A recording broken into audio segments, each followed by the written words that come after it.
শাড়ি মানেই আভিজাত্য, শাড়ি মানেই বাঙালিয়ানা। আর বাঙালির নির্ভরযোগ্য প্রতিষ্ঠান হিসেবে বহু বছর ধরে সুনাম কুড়িয়ে আসছে আদি ঢাকেশ্বরী।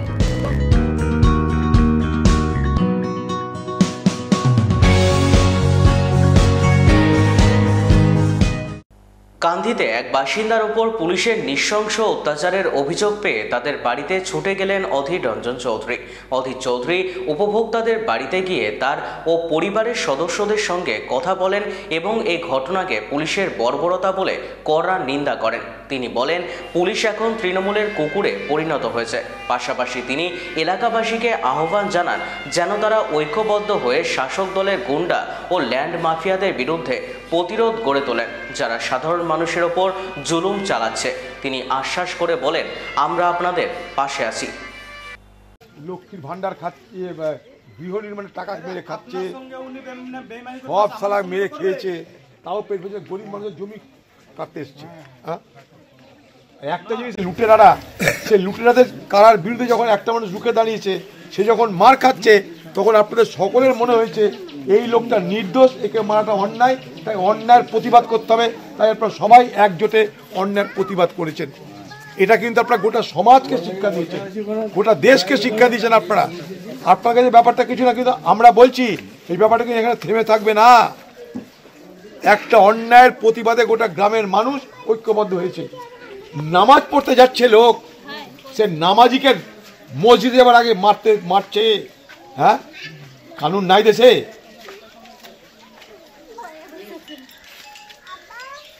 নামাজে যেতে দিবে না মসজিদে, সেখানে মার খেতে হবে। একটা লোকের হার্ট অপারেশন হয়েছে, তাকে মার খেতে হবে, বাচ্চাকে মার খেতে হবে। কোন জালিমের দুনিয়ায় চলে এলাম আমরা? হ্যাঁ, কি না চুরি করে পঞ্চায়েত দখল করেছে, বোম মেরে পঞ্চায়েত সমিতি দখল করেছে, আর হিন্দু মুসলমান ভাগাভাগি করে ভোট দখল করেছে, ব্যাস হয়ে গেল। তারপর কোথায়? সেই জালিমদের হাতে চলে গেছে সব ক্ষমতা। জালিমের হাতে ক্ষমতা চলে গেলে খোদা পাক, আল্লাহ পাক এটাই বলে তার ক্ষমতার অপব্যবহার হয়। সেটাই হচ্ছে এখানটায়। জালিমের হাতে ক্ষমতা গেলে তার অপব্যবহার হয়, সে অপব্যবহার হচ্ছে এখানটায়, আর কিছু না।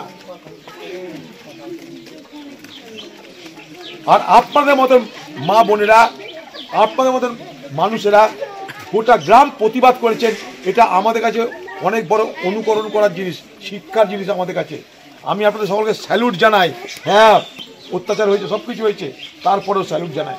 কিন্তু আবার পাশাপাশি বলবো, কখনো কিন্তু পুলিশের উপরে হামলা করতে যাবেন না। ওদের হাতে ক্ষমতা, ওদের হাতে সব কিছু, আইন ওদের হাতে। রাগের মাথায় পুলিশের উপর হামলা করতে যাবে না। পুলিশকে নিয়ে এসছে যারা, তাদেরকে চিনুন। পুলিশকে যারা নিয়ে এসছে তাদেরকে চিনুন। পুলিশ তো কুকুর ওদের। এখানকার আইসি তৃণমূল পার্টির কুত্তা, তাই কুত্তা যা কাজ তাই করেছে। কুত্তাকে মাংস ধরে বেড়ায় পিছন পিছন, এই আইসিও ধরে বেড়াচ্ছে পিছন পিছন। না তো আইসি কথা বলে যে কোর্টের অর্ডার শুনবো না নেতার অর্ডার শুনবো। আমার কাছে নেতার অর্ডার আগে, বুঝুন মজা। কিন্তু তার হাতে আইন, সে আইনের একটা অংশ। তার উপরে যখন হামলা করবেন, গোটা আইনের ব্যবস্থা তখন আপনার বিরুদ্ধে চলে যাবে। আপনি যে যেখানে থাকি না কেন, আমরা সবাই একটা আইনের অধীনে থাকি। সেই আইনকে ভঙ্গ করার ক্ষমতা যেমন আইসির নাই, আপনারও নাই। আইসি করেছে, আইসিকে শাস্তি পেতেই হবে, পেতেই হবে। আপনারা দয়া করে আইন নিজের হাতে নেবেন না। যে যতই বলুক, আপনারা দয়া করে গ্রামের মানুষ আইন নিজের হাতে নেবেন না। না দাঁড়ান, না নেবেন না, কখনো নেবেন না। তাতে আমাদের ঠকতে হয়, আপনাদের ঠকতে হয়। ওরা একটা অজুহাত পেয়ে যায়, ওই পুলিশের বাপ আছে, তাদের কাছে কিছু বলতে গেলে তারা তখন বলবে আমাদের স্টাফকে মেরে দিয়েছে, আমাদের উপর হামলা করেছে, কি করবো বলুন। এই জায়গাটা আমাদের থাকছে না। তখন বোঝার চেষ্টা করুন কথাটা, এই জায়গাটা বোঝার চেষ্টা করুন। না, যতই করুন আপনারা এটা করতে যাবেন না। তাহলে ওরা গ্রাউন্ড পেয়ে যায় অত্যাচার করার, যে গ্রেপ্তার করার, মিথ্যা কেস দেওয়ার গ্রাউন্ড পেয়ে যায়। তখন যারা জালিম তারা কিন্তু পর্দার আড়ালে চলে যাচ্ছে। না, আমার অভিযোগ একটু আমি অ্যামেন্ড করে দিচ্ছি। সেটা হচ্ছে আইসি থানায় নিয়ে গিয়ে মারেনি, রাস্তায় মেরেছে। আমি বানিয়ে বলতে পারি অনেক কথা। পুলিশ নিজে গিয়ে তদন্ত করে দেখুক নিরপেক্ষভাবে। একটা ওই বয়সের ভদ্রলোক, তার হার্টের অপারেশন হয়েছে, হার্ট অপারেশন, গোটা বুকটা তার চেরা, হার্ট অপারেশন হয়েছে। সে আজও পুলিশকে বলেছে আমি সকাল থেকে রাত্রি 10টা পর্যন্ত ওষুধের উপরে থাকি। সে মসজিদে নামাজ পড়তে আসছিল ওই অবস্থাতে, সেই লোকটা মসজিদেই থাকে বেশিটা সময়। সেই রাস্তায় তাকে মারতে করেছে। হ্যাঁ, আমি একটু ভুল বলেছিলাম, কারণ ওসি থানায় নিয়ে গিয়ে মারেনি, এই আইসি থানায় নিয়ে গিয়ে মারেনি, ওই রাস্তাতে পুলিশ মেরেছিল। এবং আইসি সেখানে বলেছিল সব ধান কেটে আমি থানায় রাখবো। আমার জানা নেই থানায় ধান রাখার ব্যবস্থা ছিল কিনা।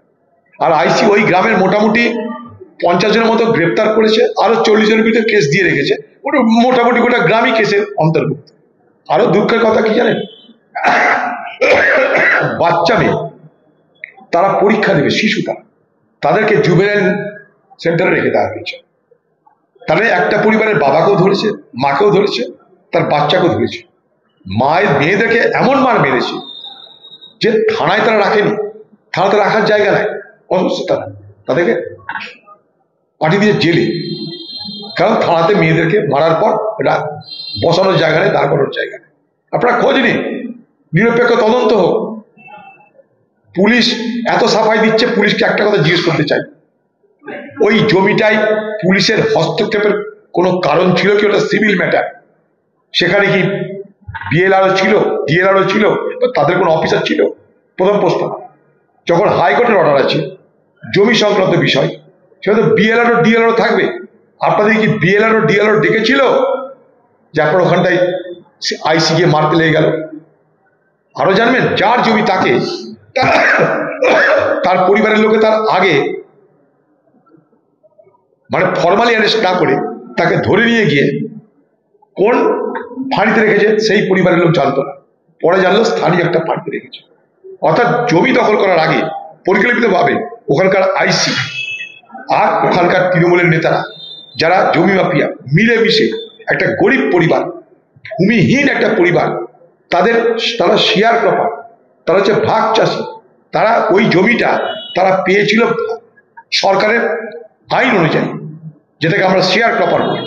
সেই ভাগ চাষি তারা পেয়েছিল ওই জমিটা, তাদের জমিতে ধান যাতে তারা তুলতে পারে।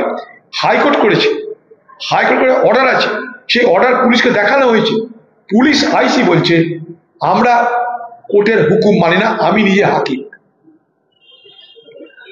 কারণ জমি মাফিয়ারা তার ঘরের লোক। এই ঘটনা আপনারা জান, দেখুন।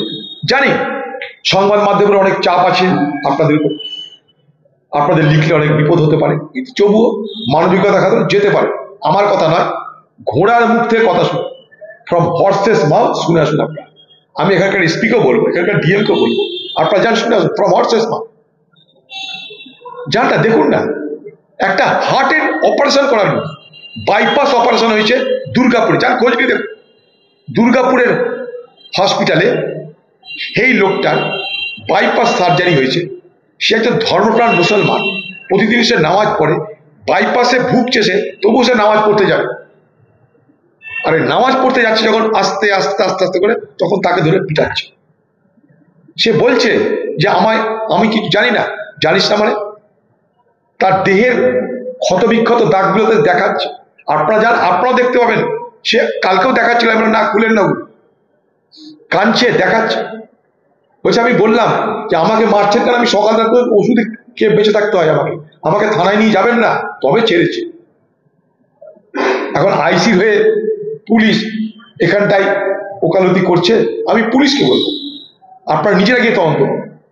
আমার কথা মিথ্যা, আমি রাজনীতি করি, অতএব আমি মিথ্যা কথা বলি, ধরে নিন। এটা ধরে নিয়েও বলছি আমি রাজনীতি করি, রাজনৈতিক ফয়দা তুলতে গেছি, এটাই তো বক্তব্য, ঘুরিয়ে ফিরে সেটা মেনে নিয়ে বলছি। তবু আপনারা একবার যান, ফ্রম হর্সেস মাউথ শুনে আসুন। আপনারা ঘোড়ার মুখ থেকে শুনে আসুন।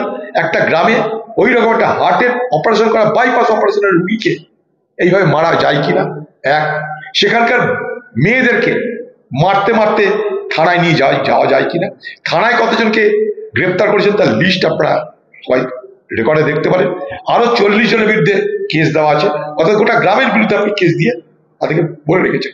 কিন্তু যে আইসি অন্যায়ভাবে, বেআইনিভাবে জমি দখল করতে যাচ্ছে, জমি মাফিয়াদের পয়সা খেয়ে মানে পয়সা খেয়ে, যে বলছে আমি নেতার কথা শুনবো, কোর্টের নয়, তাকে আপনারা প্রশ্রয় দিচ্ছেন।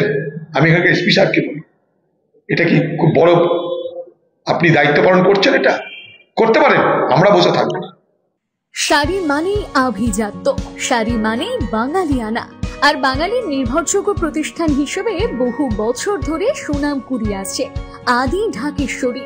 বহরমপুরের প্রতি ঘরে ঘরে নিজেদের নিখুঁত, শৌখিন এবং ইউনিক ডিজাইনের কালেকশন পৌঁছে দিচ্ছে আদি ঢাকেশ্বরী। আমাদের প্রতিটি শাড়িতে রয়েছে নতুনত্বের ছোঁয়া। বাঙালি নারীদের পছন্দের বিভিন্ন ঐতিহ্যপূর্ণ শাড়ি থেকে শুরু করে সারা ভারতের বিশেষ বিশেষ অঞ্চলে বিখ্যাত শাড়ি, সব রকম কালেকশন পাবেন আমাদের এই শোরুমে। তাই নতুন নতুন রূপে নিজেকে এবং নিজের প্রিয়জনদের সাজিয়ে তুলতে আজই আসুন আমাদের বহরমপুরের শোরুমে।